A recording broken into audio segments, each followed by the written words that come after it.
Si gioca questa sera per l'ottava giornata del massimo campionato di hockey su pista Serie 1, la Canniccia Motor Club Versilia Hockey Sarzana. Gara importante questa ottava giornata, per il tentativo di filtrante di Torner che non riesce, per l'intervento del capitano Borzi che riporta avanti il Sarzana. Borzi, il tiro e il gol, la spizzata di Ortiz sotto misura sul tiro da fuori di Borzi. È Ortiz che trova la spizzata giusta per togliere il tempo a Gnata e assegnare la rete del vantaggio. Battuta dunque, Ortiz porta l'insidia alla porta di Riccardo Gnata, il Canniccia Motor Club che si difende, poi la pallina è ancora per il Luzzi che cerca e trova l'imbeccata per Rubio che raddoppia. Dunque Sarzana in doppio vantaggio con Rubio che entra molto bene, non riesce a coprire la difesa rossoblu.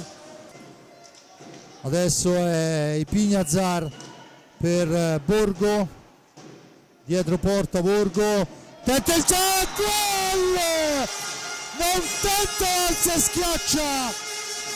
schiaccia e la spara dentro. Gran gol di Borgo appena entrato,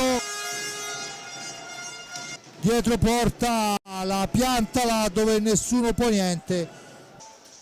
Il tentativo di Ipignazar intercettato, si fa spallate, la recupera Torner per il tentativo, il gol di Eric Torner, ancora la stecca magica di Borgo, fa un filtrante al centro, lo rivediamo, eccolo qua, vede Torner e gli poggia una sfera d'oro.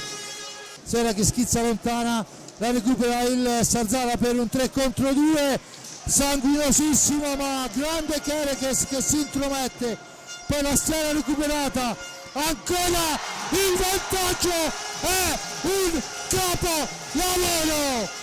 Kerekes si intromette, la serve là dove nessuno può.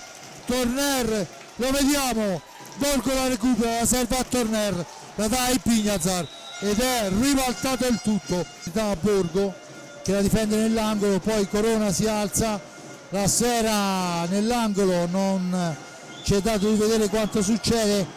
Ancora Ortiz in avanti per i suoi, per il tentativo, il gol del pari di De Rinaldis, 3-3 quando manca 1:22. De Rinaldis, ancora Torner che la mette nel mezzo per il tentativo di Ambrosio che non riesce, ancora un filtrante, si chiude qui, 3-3 il risultato.